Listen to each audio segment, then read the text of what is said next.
Vuelvo a Ok. grabar entonces, vuelvo a Sí. grabar. No sé por qué en casa siempre a esta hora, 11 de la mañana, tenemos un corte, así que vayan acostumbrándose. Vamos a tener que hacer un corte obligatorio, tipo 11:15, porque siempre me quedo sin internet en casa. Mire, es un desastre esto.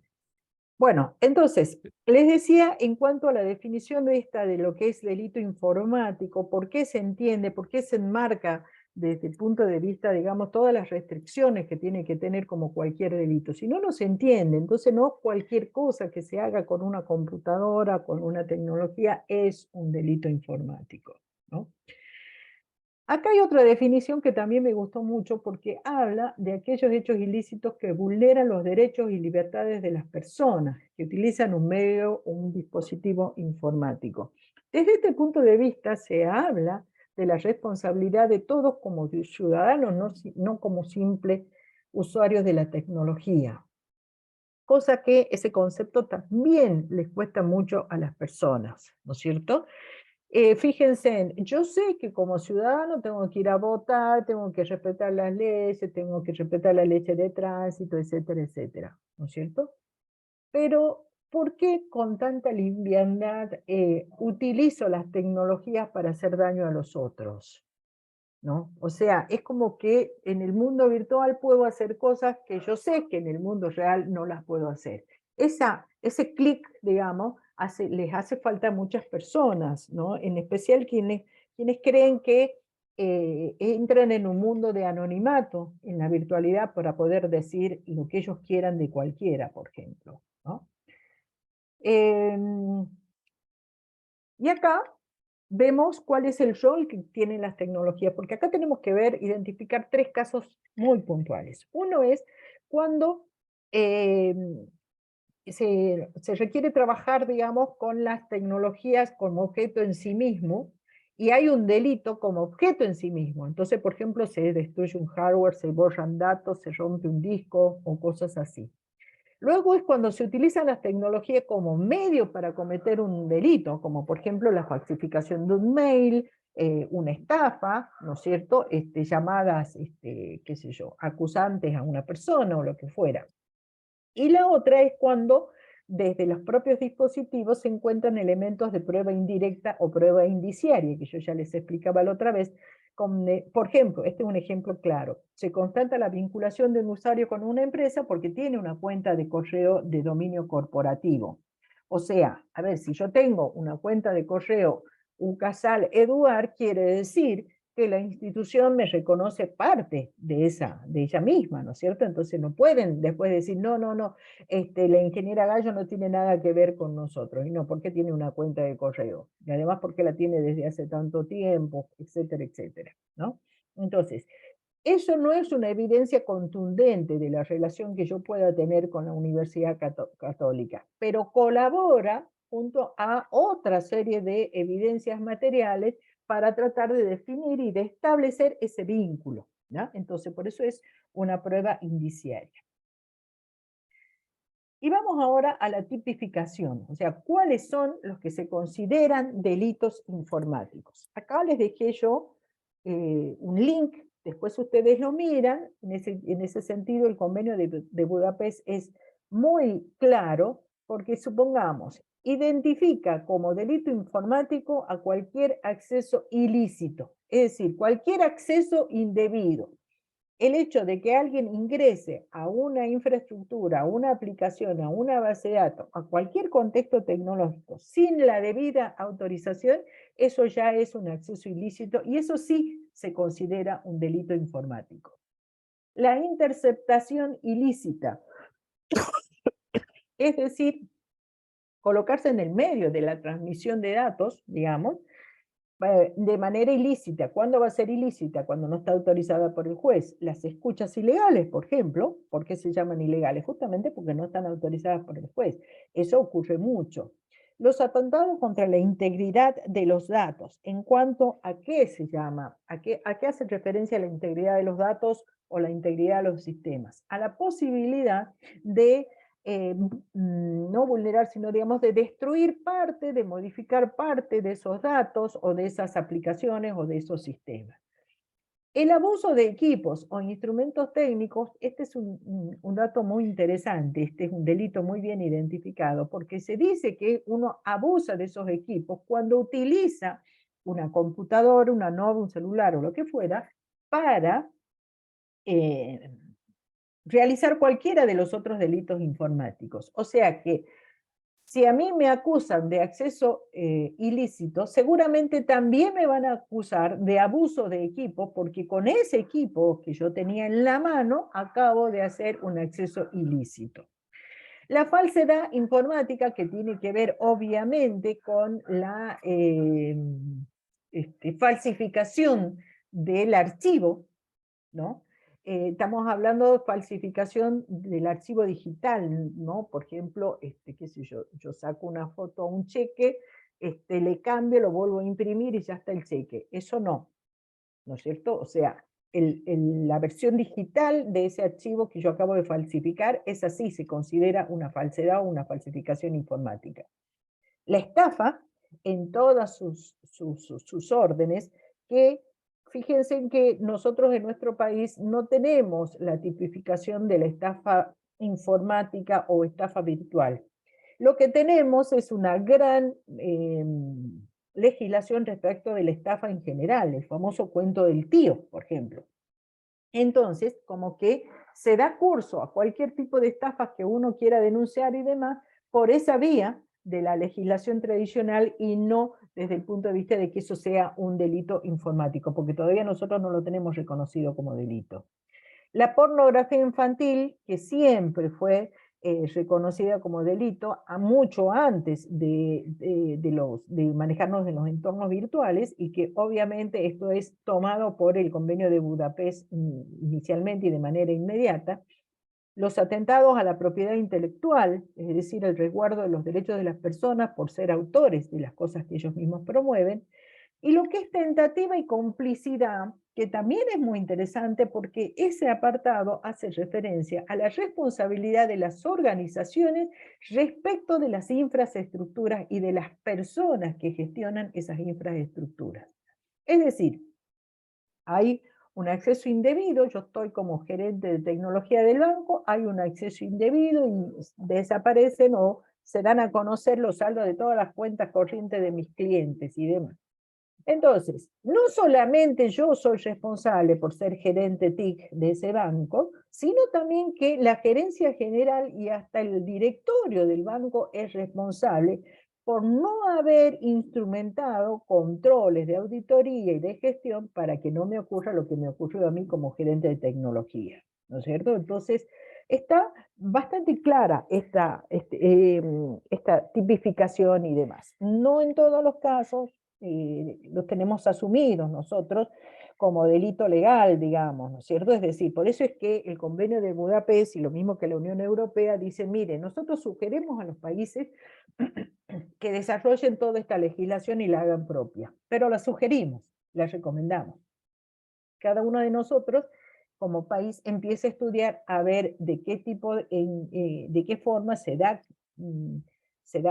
lugar a todo este tipo de cuestiones, ¿no? Nosotros acá en Salta, el año pasado, uno de los integrantes del grupo de forencia digital de la UCASAL, que es abogado, participó en la reformulación del nuevo Código Penal de Salta, y allí se introdujeron muchas de estas cuestiones de los delitos informáticos y la influencia de las tecnologías en los delitos, etc. Habla también del debido proceso, o sea, cuáles son todas las cosas que se deberían considerar como las disposiciones comunes, la conservación de los datos, hasta dónde puedo comunicar y no comunicar, el registro y decomiso de los datos informáticos almacenados. Esto vendría a ser lo que después nosotros vamos a conocer como es la recolección de la evidencia digital, etc. Y a nivel de cooperación internacional, el Convenio de Budapest dice, señores, nos pongamos de acuerdo entre todos para atacar el tema de los delitos informáticos, porque el delito informático en sí excede a la regionalización o a la geografía. El delito no ocurre en una plaza de una ciudad en donde hay carteristas que roban a los transeúntes. El delito informático ocurre en Internet. en donde el delincuente puede estar en otro país o los servidores utilizados pueden ser de otro lugar o etcétera. Entonces, hace falta que desde el punto de vista legal los países empiecen a cooperar entre ellos, creando lazos de comunicación para agilizar este tipo de cosas. Nosotros, por ejemplo, en nuestro país tenemos ya procedimientos definidos para poder solicitar a Facebook o a Instagram o a WhatsApp, no importa, información sobre determinados números, determinados usuarios, etc. No siempre nos dan todo, bueno, ese ya lo vamos a mirar en su momento, ¿no? Pero digamos, el Ministerio de Relaciones Exteriores junto con el Ministerio de Justicia de la Nación ya han creado procedimientos mediante los cuales hay una línea de comunicación directa con el área de Facebook. Tan es así que Facebook ya tiene un sistema web habilitado para obtener los datos de manera automática, digamos. Obviamente, los usuarios habilitados a utilizar esa web son bastante personalizados y no cualquiera, etcétera, ¿no es cierto? Tiene todo un trámite bastante tedioso, digamos, y muy estricto para cumplir. En el 2021 se hizo un segundo protocolo adicional de Budapest, porque ya había quedado medio alicaído Budapest, ¿no? Había sido superado por todas las disposiciones de la Unión Europea, entonces volvieron a convocarse los fundadores, digamos, ¿no? Los miembros iniciales del Convenio de Budapest y otras instituciones que formaban parte, y lo primero que hicieron fueron definir datos personales. Entonces, ellos dicen, por persona física identificable se entiende a una persona que puede ser identificada directa o indirectamente por referencia, en particular a un número de identificación o a uno o más factores específicos de su identidad física, fisiológica, mental, económica, cultural y social. Puse todo eso para que se entienda que no hay nada de lo que puedan decir de nosotros en Internet que no nos lleve a ser una persona física identificable. Todos los datos pueden estar dispersos, pero si yo junto todo eso, capaz que me identifican como una persona física, digamos, se asocian a una persona física identificable. En este segundo protocolo adicional, firmado en el 2021, se estableció, por ejemplo, ¿no es cierto?, los mecanismos a través de los cuales se solicita el registro de nombres de dominio, cosa que ahora es esencial, ¿no es cierto?, porque con Internet la identificación de los DNS y todo ese tipo de cosas es fundamental. Después, ¿cuáles son los criterios para divulgación de información relativa a los abonados? Por ejemplo, los abonados acá se entiende, por ejemplo, los usuarios de las redes sociales particularmente, ¿no? O sea, bajo qué condiciones Facebook, Instagram o LinkedIn o lo que ustedes quieran, está en condiciones de entregar información de sus propios usuarios. La producción acelerada de información relativa a abonados y datos sobre el tráfico. ¿Acelerada en qué sentido?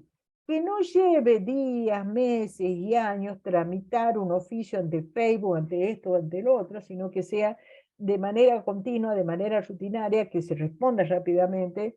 Muchas veces eso ayuda, por ejemplo, a, qué sé yo, en especial en el caso de secuestros de personas, ¿no es cierto?, a tratar de identificar dónde puede estar la persona y poder encontrarla rápidamente, ¿no?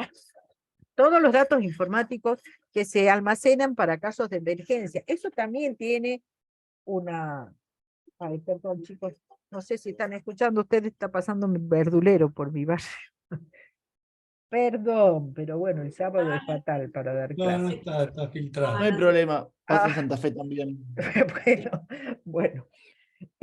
Los datos informáticos almacenados en caso de emergencia, ¿no es cierto? Como los números particulares y todo ese tipo de cosas que uno siempre da esa información porque justamente dice en caso de emergencia llamar a fulano.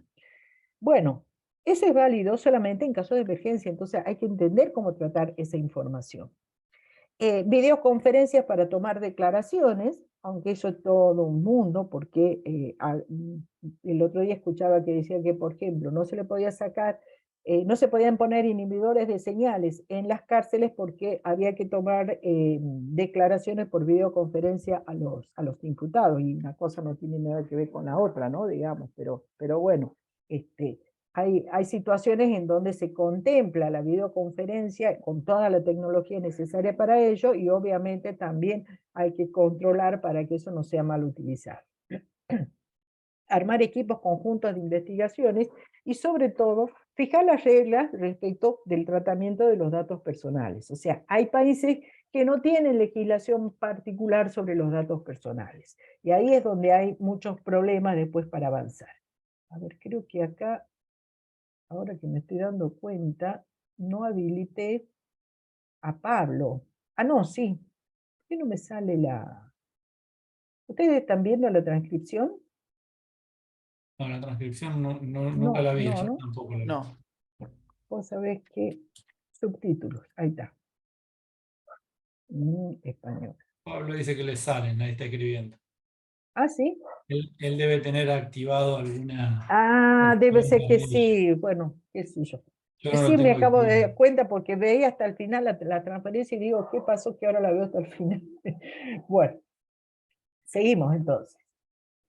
Ahora bien, el convenio de Budapest, por ejemplo, no incluye otros delitos que, a mi criterio, por favor, al mío, ¿no es cierto?, deberían estar ya. O sea, todo lo que tiene que ver con índole racista o xenófoba, así también como la violencia contra los desprotegidos, que les decía a ustedes. O sea, ocurre hoy en día muchas cuestiones que, digamos, hay mucha protección sobre los niños, ¿no?, en cuanto a lo que es el grooming, supongamos, pero no sobre los ancianos. Y eso es una deuda pendiente de todo, yo creo, contra nuestros viejos, digamos, para protegerlos, sobre todo en este contexto en donde hay mucha presión para que ellos se suban al mundo de las tecnologías y tienen muchas dificultades para poder entenderlas y manejarse. Y por supuesto el ciberterrorismo, ¿no? Es decir, todas las instancias a nivel internet y demás que hacen un mal uso de estas tecnologías justamente para lograr un impacto masivo en las personas, digamos, no solamente una cuestión personal o particular.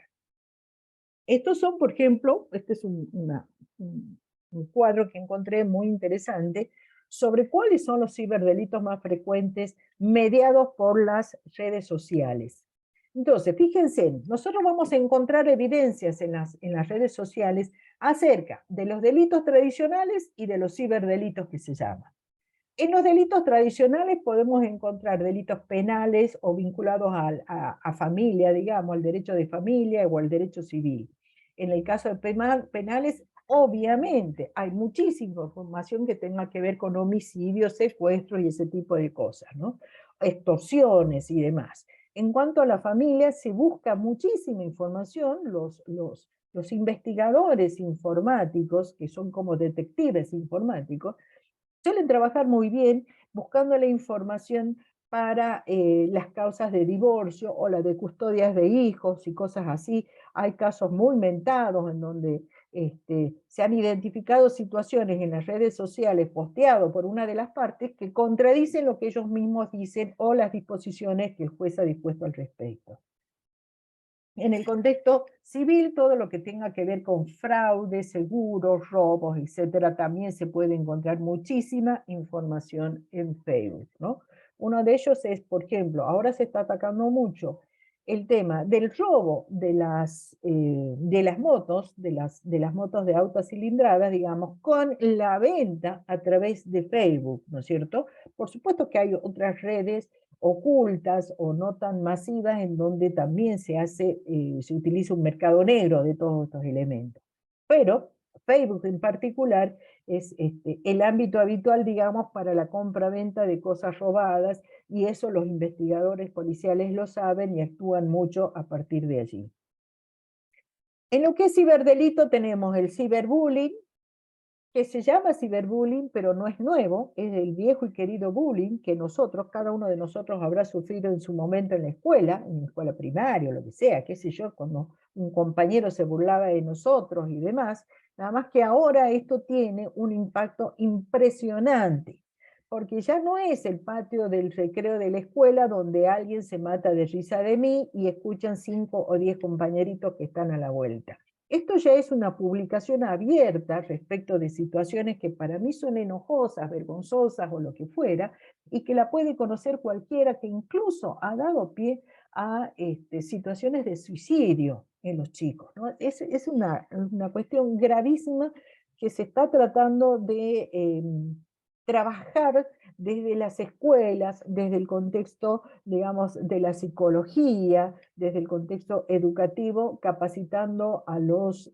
maestros para que identifiquen estas situaciones, y no solamente las identifiquen, sino que sepan cómo actuar también, ¿no es cierto? Porque a veces el maestro cuida a los chicos que están en el recreo, pero que no se golpeen y no salten por aquí, salten por allá y ninguno salga lastimado.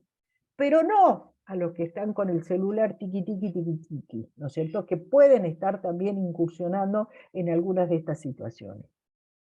El ciberacoso tiene que ver, a diferencia del grooming, digamos, el ciberacoso se puede dar entre personas adultas, ¿no es cierto? Es directamente el acoso de una persona por otra, sin ninguna razón aparente, digamos, con insistencia y ese tipo de situaciones bueno, que son muchas veces muy conocidas porque tienen que ver, el acoso tiene que ver sobre todo con, la mayoría de las veces, con cuestiones sentimentales, digamos.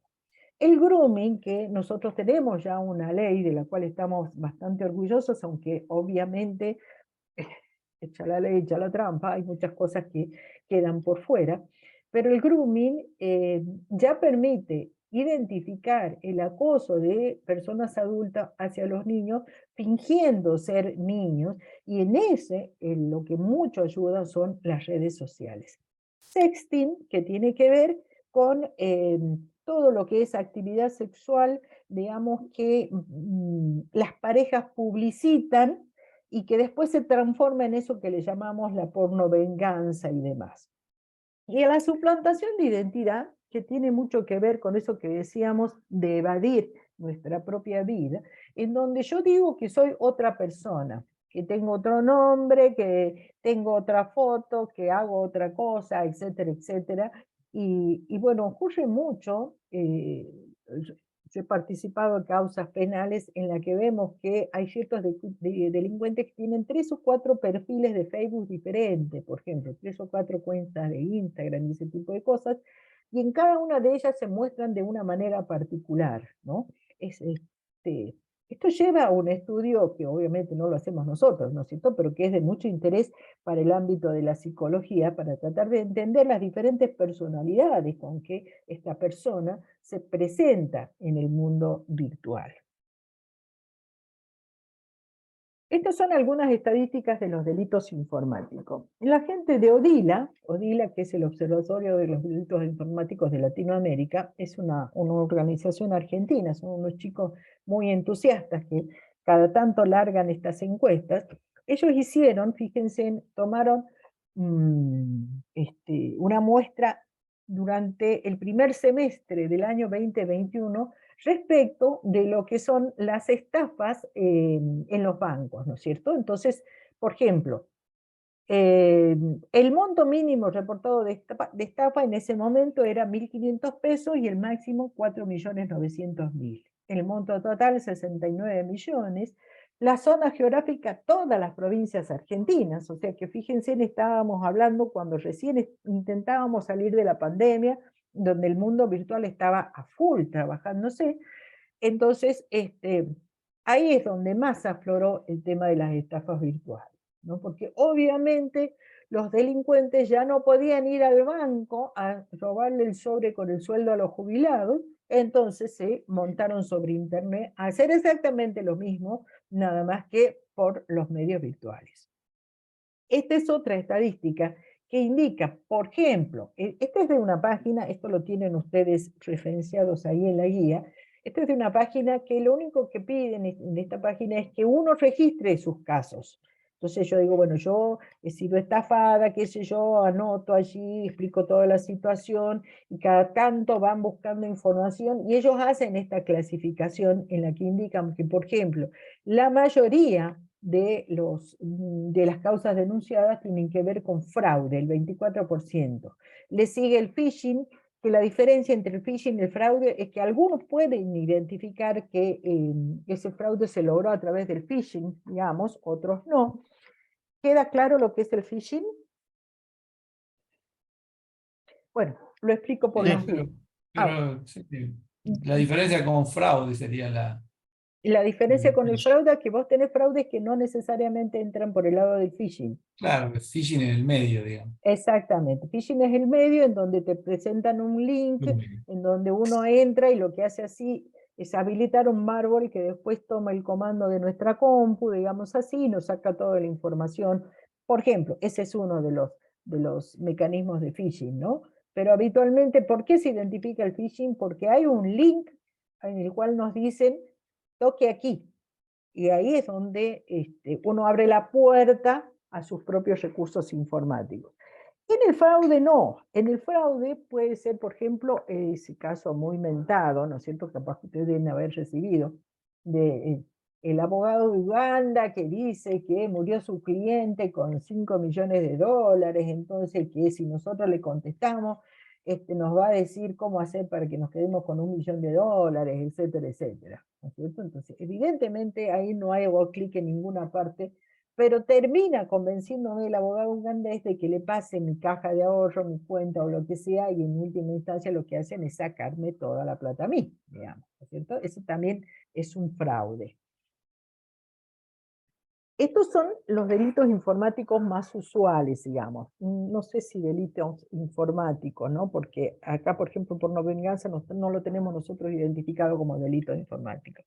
Pero tenemos el ciberbullying, la suplantación de identidad, la sextorsión y la pornovenganza. Estas son nuevas formas, ¿no es cierto?, de delincuencia que están apareciendo en la red cada vez con mayor fuerza y que lamentablemente no sabemos protegernos al respecto, ¿no? Nos cuesta mucho, en especial en los últimos 2 casos de sextorsión y de pornovenganza. Ustedes vieron que, por ejemplo, a los adolescentes, ellos no tienen ningún prurito en publicar fotos de partes del cuerpo sin ningún problema, sin ningún filtro, por así decir, ¿no? Colocan en las redes sociales abiertas muchísima información o fotografías, imágenes de este tipo, y eso da lugar a que sean caldo de cultivo, digamos, para quienes les interesa todo este tipo de situaciones, en particular todo lo que es abuso de menores después a partir de esas fotografías o ese tipo de situaciones. ¿No? Y ahora vamos acá a lo que son los roles del experto informático, ¿no? Que es la última parte. Si me dan 10 minutitos, termino, chicos, con esta clase, así ya ustedes pueden hacer el trabajo práctico tranquilos en esta semana. Lo primero que tenemos es nosotros como informáticos, ¿qué hacemos respecto de la delincuencia virtual y qué sé yo? La primera cosa es que podemos ser hackers, ¿no es cierto? Estas son 3 definiciones, no les voy a explicar a ustedes lo que es un hacker, pero básicamente es alguien que puede modificar la funcionalidad de una aplicación, accede indebidamente a los datos, etc. De allí nos interesa identificar, o sea, acá tenemos todos los diferentes tipos de hackers y de cosas, ¿no es cierto? Hay mucho material dentro de la guía que ya les puse, por ejemplo, los ciberterroristas, los activistas, etcétera, los que roban contraseñas, los que roban, los que utilizan el phishing y demás. Este grafiquito demuestra acá lo que se llama el hacking de sombrero negro, sombrero gris y sombrero blanco, que tiene que ver sobre todo con el hacking ético, que es otra cuestión. El hacking ético tiene que ver con lo que hoy le llamamos, es una tecnología, digamos, de pentesting, es decir, de búsqueda de vulnerabilidades de las infraestructuras tecnológicas en el afán de encontrarlas de manera previa a cualquier delincuente. Y entonces, ese es el hacking ético, en donde yo hackeo, pero siempre lo hago bajo la directiva, digamos, del dueño de los datos, que es quien me contrata para que yo trate de vulnerar sus sistemas y de esa manera vea si está protegido o no. Ahora, de todas maneras, el hacking ético se considera una invasión a la privacidad cuando el mismo no está encuadrado o regulado como tiene que ser. Fíjense, este ejemplo, que a mí me gustó mucho, dice que, por ejemplo, yo voy por la calle, salgo en mi barrio, voy por la calle y empiezo a tantear todas las puertas de las casas. Esta está cerrada, la otra también, esta está abierta. Entonces entro al comedor, entro al dormitorio, no hay nadie en la casa, entro hasta la cocina, abro los cajones, abro las alacenas, miro todo lo que hay, abro la heladera, no toco más nada y me voy. Entonces vienen los dueños y se enteran que alguien entró, hizo todo ese recorrido. Imagínense cada uno de ustedes en esa situación. Uno se siente totalmente frustrado, vulnerado e invadido en su propia intimidad, ¿no es cierto? Entonces dice, pucha, qué gil, mirá, me dejé la puerta abierta y mirá, alguien viene y hace lo que quiere. Y cuando uno quiere ir a hacer la denuncia, dice, pero ¿te robó algo? Y no. Incluso abrió la heladera, pero no sacó nada. Bueno, ¿rompió algo? Tampoco. ¿Vos sentís que te hizo algún daño? Y no, hacerme daño no, pero sí es una invasión a la privacidad, ¿no es cierto? Entonces, hay contextos en los cuales el tema del hacking ético, tiene que estar perfectamente identificado y validado para que sea tal, ¿no? Fíjense en que incluso irrumpir en los sistemas informáticos es un delito siempre que tal acción se cometa sin consentimiento del usuario o sin autorización del juez para tal acción. Por lo cual, si nosotros somos convocados como peritos para analizar un correo electrónico, entonces el juez me dice, mira, no el juez, el abogado me dice, mira, yo te paso la cuenta y la contraseña del usuario de mi cliente para que vos directamente desde tu casa busques y hagas el análisis del correo electrónico y ya está, no estamos juntándonos en el juzgado ni nada y lo haces en 2 minutos tranquilo desde tu casa. Yo debo negarme porque al pasarme la cuenta y el usuario, lo que están haciendo es darme acceso a todos los, digamos, 30.000 correos que tiene esa persona, ¿no? Y en la cual el juez a mí solamente me autorizó a validar un correo electrónico, supongamos que ese es el caso, no a mirar los 30.000. Entonces, los de la otra parte, si se enteran que la situación fue esa, me van a decir, usted ha cometido un exceso, porque usted miró toda la cuenta con posibilidades de acceder a todos los correos electrónicos y no era eso para lo que lo había autorizado el juez. Entonces, hacer hacking se considera que es ético siempre y cuando tenemos la autorización o el consentimiento del usuario, por lo cual quienes trabajan haciendo actividades de pentesting, asegúrense de tener siempre una invitación formal, una constancia formal, ¿no es cierto?, para realizar tal tarea, porque esa es su principal protección, digamos, o bien cuando lo hacemos a través de la autorización del juez, pero en ese caso usualmente el juez es muy estricto, muy restrictivo respecto de qué cosas necesita que nosotros le entreguemos sobre ese acceso que debemos hacer. Acá encontré como modelo el decálogo de la ética informática. Ustedes van a ver que aparecen varias veces la palabra personas, personas, personas, ¿no es cierto? Consideración y respeto para tu prójimo. Es decir, estas cosas que uno dice, no, pero como esto todo el mundo lo sabe, va de suyo que siempre actuamos. Bueno, en realidad nosotros estamos a veces tan metidos en las cuestiones técnicas que no nos damos cuenta que no solamente somos profesionales informáticos que estamos trabajando frente a un usuario, sino que somos personas que estamos trabajando frente a otras personas. Y que así como nosotros merecemos que se respeten nuestros derechos, los demás también merecen que les respetemos nosotros nuestros derechos. Entonces, es como que los informáticos respecto de la ley de datos personales tenemos que tener mucho más injerencia en cómo hacemos, qué hacemos, etcétera, ¿no? Sobre todo en la generación de una cultura de respeto por la privacidad del otro. ¿Qué más podemos hacer? Pues ser peritos, ¿ya? En donde lo que hacemos es trabajar con un juez que lo que nos pide es descubrir o valorar un elemento de prueba. Normalmente el perito informático trabaja sobre la evidencia digital, normalmente siempre trabaja sobre la evidencia digital. Lo que pasa es que hoy en día evidencia digital es cualquier cosa que ande dando vuelta en internet y muchas veces no tenemos competencia para saber ese tipo de cosas. Ya lo vamos a ver en detalle. Por ahí se presentan casos donde uno dice, uy, ¿ahora qué hago? De esto no entiendo una papa, como quien dice, ¿no? ¿Qué es lo importante para ser perito? De acuerdo a las disposiciones de cada juzgado, de cada corte, si yo estoy en la corte federal o estoy en la corte provincial y de cada provincia, habrá una serie de requisitos a cumplir, que normalmente son tener una titulación acorde y tener conocimientos formales, ¿no? Por ejemplo, en Córdoba, para ser perito informático, uno tiene que estar matriculado en el Colegio Provincial de Informática y además tiene que haber rendido un examen de experticia en forencia digital o en informática forense que ellos mismos dan ese curso allí.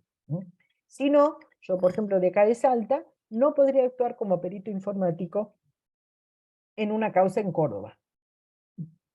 Y acá están los tipos de peritos. ¿Se acuerdan que me decían hace rato cómo es el tema del perito de parte y demás?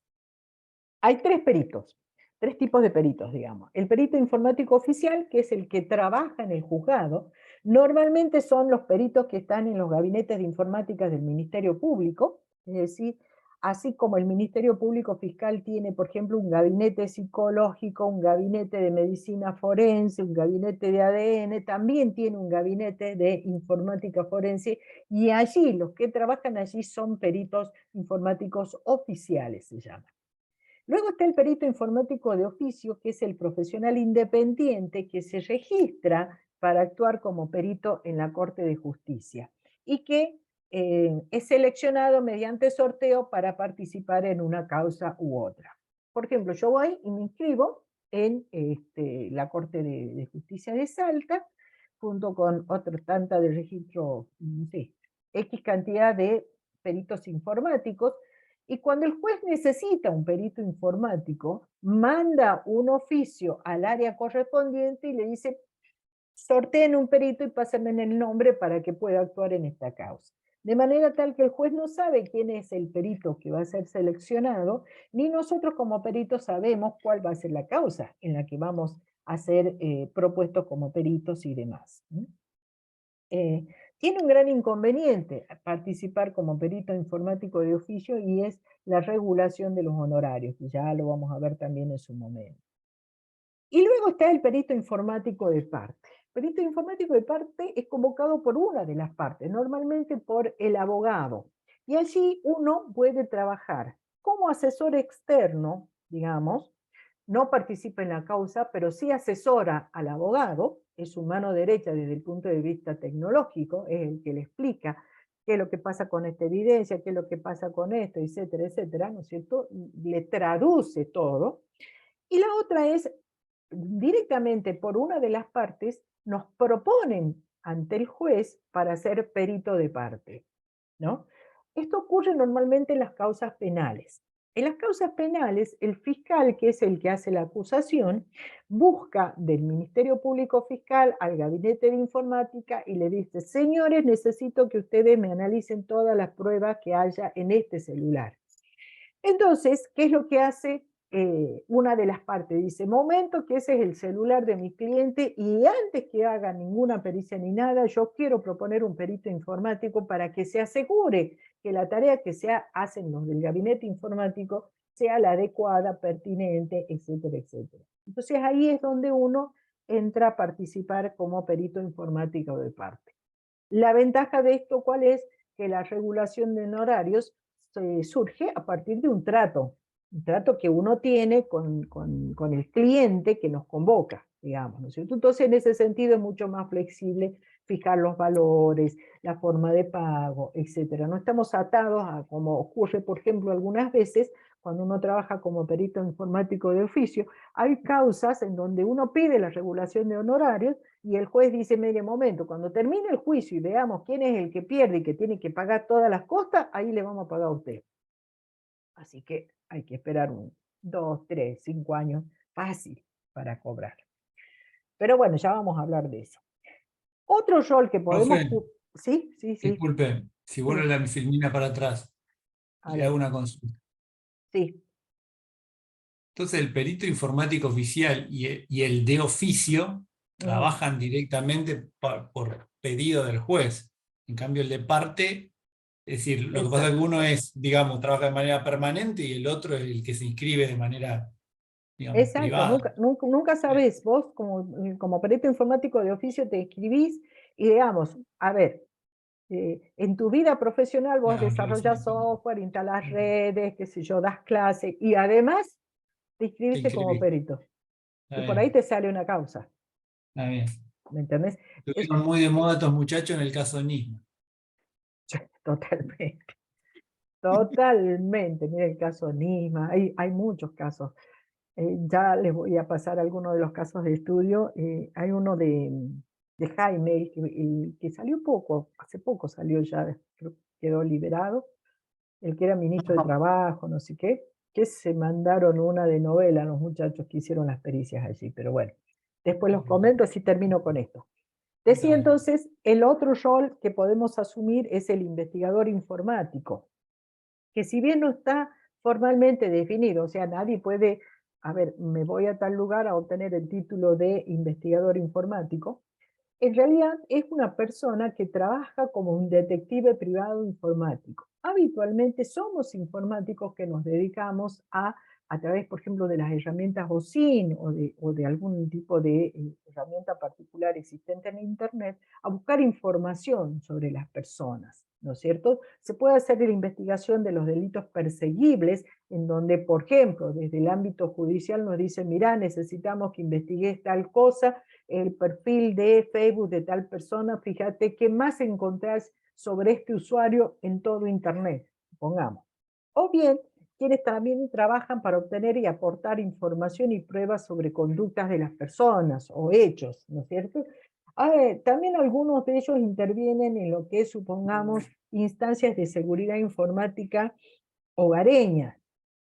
Son los que, por ejemplo, dicen, bueno, a ver quién me está haciendo, me suena que me intervinieron el teléfono, ¿no es cierto? Porque escucho ruidos raros, entonces alguien puede llegar a investigar de dónde, qué ¿Qué está proviene pasando? esa interferencia, etcétera. Sí, te escucho. Perdón, pensé que estaba muteado y era para. Perdón. Ah, bueno, listo. O sea, el investigador informático todavía tiene mucho para hacer, es una cuestión netamente informal y que ya depende de cada uno de nosotros cómo trabajamos, ¿no?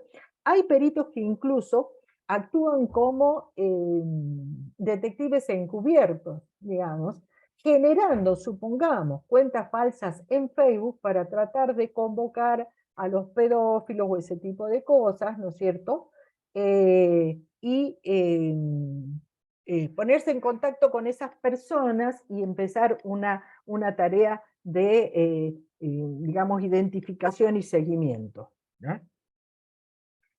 Bien, entonces, para terminar la clase de hoy, yo les digo así, esta frase me gusta mucho, dice, el mundo está ahí y de nosotros depende qué hacemos en él, ¿no?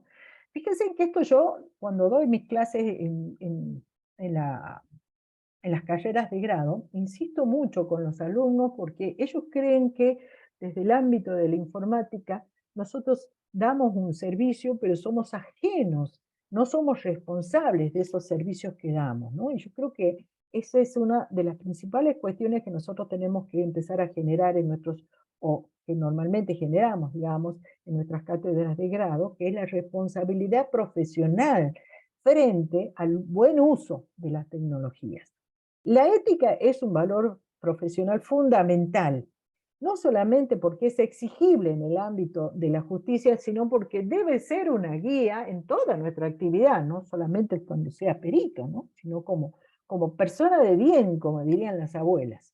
Y además, los peritos tenemos que entender que somos auxiliares de la justicia y que desde ese punto de vista somos como mano derecha del juez, digamos, o del abogado, o de quien me contrata. Esa persona confía en que nosotros vamos a asesorarlos debidamente desde el punto de vista tecnológico. Por ello es fundamental una buena formación, y después cuando veamos la otra unidad que sigue, la 4, que es la de actuación pericial, van a ver que hay casos en donde nosotros no deberíamos aceptar esos casos de pericia en donde no me siento cómodo porque no tengo los conocimientos o la experiencia necesaria. Bueno, listo chicos, 12:17, me pasé por 17 minutos, pero bueno, vale por lo que nos demoramos ayer. ¿Alguna duda? Por el En momento no. principio no. Bueno, listo. De Entonces, repasar. no sé, no entendí. No, que es cuestión de repasar el material. Yo lo que veo es Sí, que además de la información que nos pasás en la diapositiva, nos has hecho llegar unas guías, que entiendo exacto. que es la información completa, por lo que vi, Sí, totalmente, totalmente. para leerla más detenidamente. Exacto, por ahí Bien, digamos, si vos participaste de esta clase y lees la guía, te van a cerrar un montón de cosas. claro. ¿Viste? Y Digamos, después, para el trabajo práctico, tenemos un material aparte específico para el trabajo. exactamente. Fíjense Ok, que los trabajos prácticos no son de, qué sé yo, aprobación o no aprobación, ¿no? No es que están todos achados, ni mucho menos, ¿no? No se trata de ese tipo de cosas. Sino que son actividades en las que yo les propongo la lectura de algo, la visualización de un video, de lo que sea, y les doy las consignas de respuesta. Habitualmente no hay una única respuesta a lo que ustedes pudieran contestar, ¿no es cierto? Entonces, es válido ya la realización del trabajo con el esfuerzo que ustedes hagan y la presentación del trabajo ya implica la aprobación del mismo. Les digo para que no se compliquen demasiado, lleguen hasta donde lleguen con el trabajo práctico, ¿no es cierto? Obviamente haciendo su mejor versión, pero no desestimen no presentarlo porque, uy, no tuve tiempo, no sé qué. No, anímense, van a ver que los trabajos prácticos son dentro de todo accesibles y no debería llevarle más de 3 o 4 horas como mucho la, la, la realización de los trabajos prácticos, ¿no? Así que bueno, nos estaremos viendo entonces, Dios mediante, el próximo fin de semana. Claro, ya,